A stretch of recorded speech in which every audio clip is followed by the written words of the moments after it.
Assalamu alaikum. Машина Кейч каналының көрүүчүлөрү жана жазылуучулары. Ош шаарындагы Жапалакуноо базарынан видео тартууну улантуудабыз. 29 август 2021 жыл аптагүнгө жекшемби. Азыр сиздерге тартуулай турган бул видеобуз жалаң дэу Матиз унааларын камтыйт.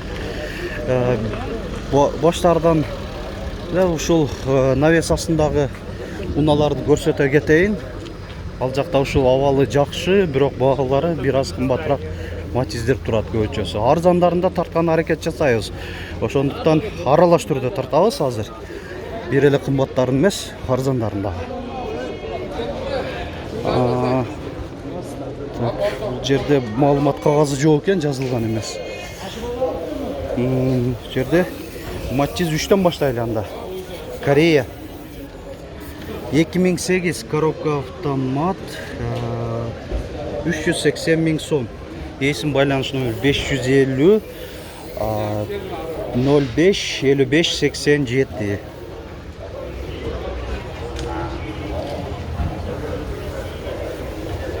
Мына жабык, отургучтары кожа, жакшы эле сакталган. Айдоочуда подлокотник бар, кондиционер печка. Алдыңкы айнектери электро көтөргүчтүү, ошол эле кожаный рульдар, эми эко кожада. Таза кожа эмес. Ушундай болот. Салам алейкум, канча деп атасыңар? 360 000. Дагы бир ушундай Матиз 3 күмүш түстөгү. Коробка автомат. 2009, есим байланыш номери 553 03 01 01. Бул дагы ошондой эле, отургучтары аябай жакшы го. Жаңы тегилген эмес бекен дейм да. Жаңы тегилген окшойт. Партроник датчиктери, хром окантовкалар, фарларында рейлинг, ветровиктер хром. Кожасын жаңылаган окшойсуңар, а? Ошо жаңыдай эле болуп турат. Мындай эшиктеринде обшивкаларын ошо кожасын жаңылаган окшойт. Жакшы. 360 000 деді. Дагы унаалар турат. Матиз 3-тү канча деп атасыздар? Канчадан? 350.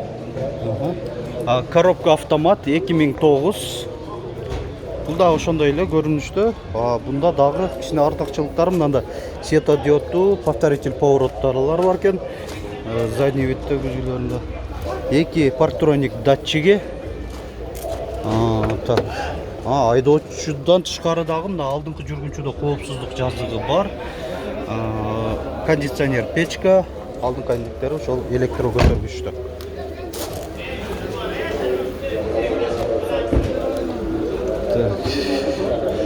Канча деп атат экен Матизде? 200 000 деп. 200 000. Матиз 2. Корея. Спрайт түстө. Коробка механика, без комплектацияда. 200 000 сом. Ошо эко кожада отургучтары. Катализаторлары барбы? Силерден эмеспи? Канча болуп атат? 380 000. Матиз 3. Дискалары жакшынакай экен, а? Дөңгөлөктөрү жайкы, ушунда кооз дискаларда, протекторларда жакшы абалда. Биринчи сырткы көрүнүшүн көрсөтүп коелу. Ошол эле партрониктер, рейлинг, 4 айнектен электро көтөргүчтө, отургучтары ошондой эле эко кожада, кондиционер печка, подогрев барбы? Мынаки айдоочуда, отургучунда жылытуу системасы бар. Жана ошондой эле подлокотник, электро күзгүлөр могу жеринде, жана баякы мультимедиасын башкаруу ушул кнопкалар аркылуу болот. Жакшы. 380 000, 2009 коробка автомат. Супер салон деп жазылып турат. 380 000. Эми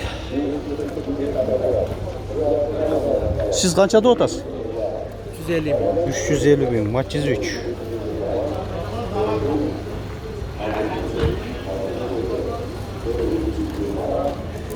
2008. Монитор koyup dur. Японский ekan. Eclipse деген.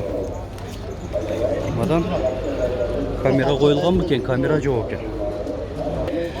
Мынакей урматтуу көрүүчүлөр, Matiz 2'nin Diamond комплектациясы. Matiz 2'лердин эң жакшы комплектациядагысы деп айтсам деле жаңылышпасам керек. Корея 2004 коробка автомат, эми автомат деп коюшат, өзү вариатордуу.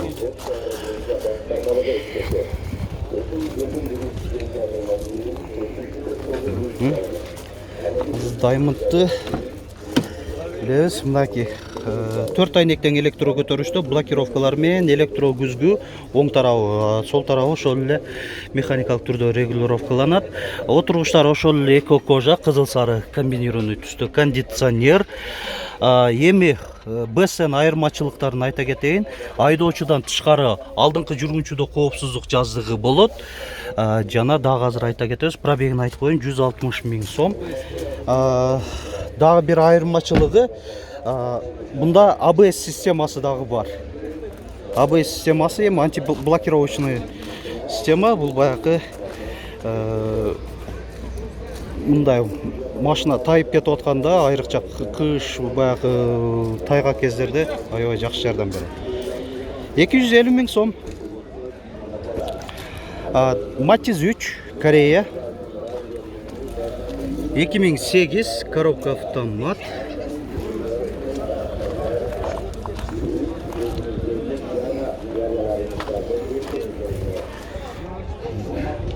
Кожасын жаңы тиктиңерби? Şu жакшы тигип калган окшойт, акыркы күндөрү ушундайларды байкап атам. Айдоочуда коопсуздук жазыгы бар, алдыңкы айнектер электро көтөргүчтө, кондиционер печка, ошол электро күзгүлөр. Баасы канча болду? 370 000 сом. Matiz 2 Европа 2003. Так, гидравлика, электропакет деп жазылып турат.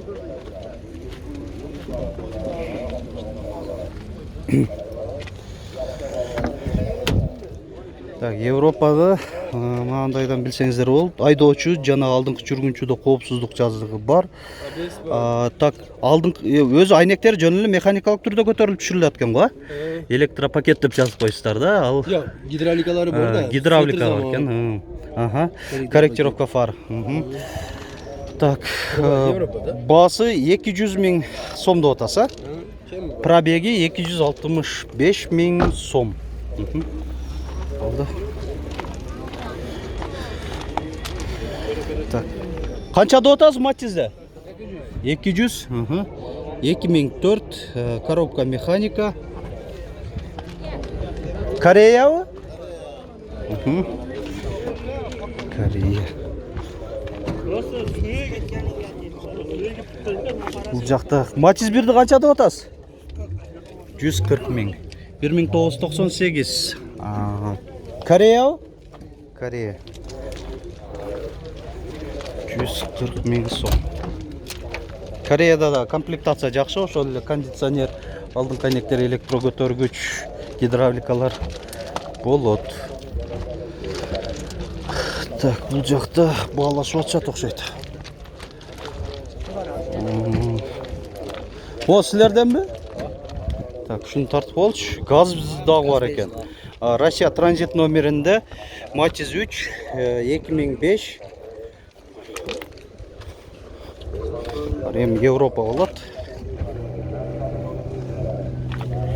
Дөңгөлөктөр 4 тең жайкы, протекторлары жакшы.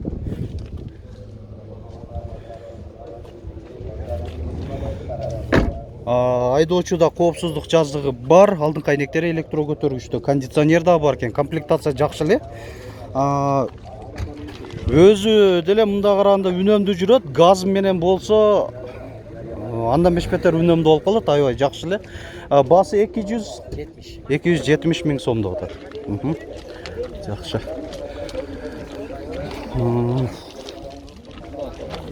Болду. Бул да Европа экен, а? Matiz 3 2008 коробка механика. Так, комплектациясын көрген әрекет жасайлы. Ішінде тар жерде тұрып қалыптыр. Айдоочуда коопсуздук жазуу бар. Алдыңкы айнектер электро көтөргүч, кондиционер, корректировка фар. Бул деле ушундай комплектациясы жакшы эле. Баасы канча болду эми? 260 миң бе? 260 миң сом. Кемин деле айтып кое бербейсиңби боло турганын? Yani kiret bolsa aldım denemde. Канча бир 230га бүтөбү? Onu bitti ol yani. Бүтөт, а? O sarı da aldım. Сары. 2005 Өзбекстанбы? Прибалтика. Жок, бул Өзбекстан нагы эле. Прибалтикада азыр айта кетем. Эсиде адашып калып атат. 2005-терде мындай болбойт, коопсуздук жазыгы сөзсүз болот, Европаларда болбойт. Анан кийин эшиктердин обшивкалары мындай Прибалтикада темирлерден болбойт. Ошол эле пластикадан болот, сплошной. Ушудан айырмалайсыздар. Бунда комплектациясы эң жөнөкөй, гидравлика деле жок да бунда. Ошо. Европаларда сөзсүз түрдө гидравлика болот. Ошол айырмачылыгы. Эми баасын айтып коюңуз. 150 миң сом деп атат. Телефон номер канча? 550 19 70 24. Бул жерде Matiz 2 Өзбекстан 2012 160 миң сом деп жазылып турат. Комплектациясын көрөлү. Бул да эң жөнөкөй комплектацияда. Эми жылы жаңырактарды өз заводдон жөнөкөй эле болуп чыгат. Негизи анан кийин кааласаңыздар өзүңүздөр гидравлика коюп, кондиционер же мындай электро көтөргүч кылып жасасаңыздар да болот. Матиздерки оңой эле өзү. Партроник датчиктери коюлган экен 4-төө. Ошол эле жылы жаңыларда мынакей головной фарлары дагы кичине сүрөттөр өзгөргөн, подфарниктерге өзүнчө бөлүкчө болуп чыккан. Арканкы стопторунда дагы сүрөттөрү өзгөрүлгөн. Ошол эми негизги айырмачылыгы. Машина кейж каналы. Так, уланта берели. Канча деп атасың? Ичиндеби? Канча деп атасыңар? 200 миң. Matiz 2 Өзбекстан экен, а? 2005 коробка автомат. Маслинный окшойт анда, маслинный. Коробка маслинный болсо да жакшы, Өзбекстан маслинный болуп турат, эми баягы ресурсу көбүрөөк, чем корейскийден көрө салыштырмалуу автоматынчы. Пробеги 171 миң километр. Руль алмашылган экен, а? Корейскийге. Так, подлокотник жасалган, кондиционер жок, алдыңкы айнектери электро көтөргүчтө. Дөңгөлөктөрү жайкы, протекторлары жакшы, ушундай куюлган жистерде. 200 миңби баасы? 200 миң сом деп атат. Жана ушунун жанында Matiz 3 Европа болуш керек. 250 миң сом, 2005. Европа экен. Алдыңкы айнектер электро көтөргүчтө, айдоочуда гана коопсуздук жазыгы бар. Калганы жакшы көрүнбөй атат. Күнгө чагылышып. Канча деп атасыңар? 250 миң. Matiz 2 Корея. Спрайт түстө. 250 миң. Коробка автомат. Сыртка жакшынакай көрүнөт мынанын. Кожабы отургучтары? Кожа экен. Айдоочуда подлокотник бар. Бест окшойт, а? Без комплектация экен, да?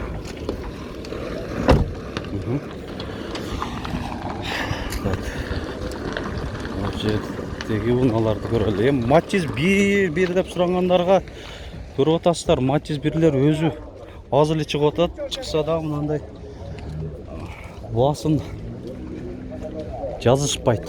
Эмнегедир. Канча деп атасыңар Matiz 3? 330 миң. 2008 коробка автомат. Так, бул Корея экен.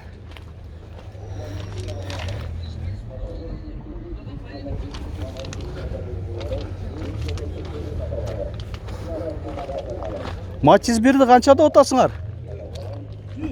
100 миң бе? 1998. Европа же Корея? Корея. Корея? Қатырақ қатсаңыз. Ова Корея екен.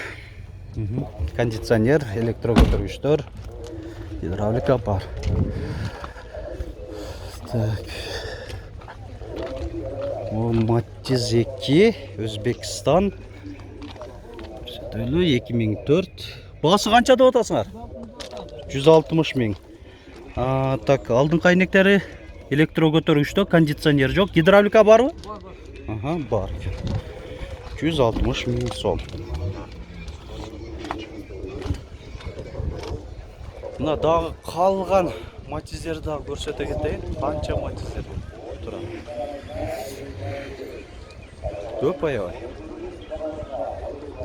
Эми биз видеобузду жыйынтыктай берели. Себеби башка унааларда тартканы жетишибиз керек. Сиздерге эртерээк көрсөткөн дагы мындай аракет кылышыбыз керек. Ошого байланыштуу ушундай чакан эле кылып тартып турабыз. Лайк басып, комментарий калтырганды унутпаңыздар. Жаңыдан көрүп аткандар сөзсүз түрдө подписаться баскычын басып жазылыңыздар. Мен ойлоймун, ушул видеону көрүп мындай сиздерге жагымдуу эле болду деп ойлоймун. Ошо жаңыдан көрүп аткандарга айта кетейин. Бүгүнкү тартылган башка видеолорубузда көрүңүздөр.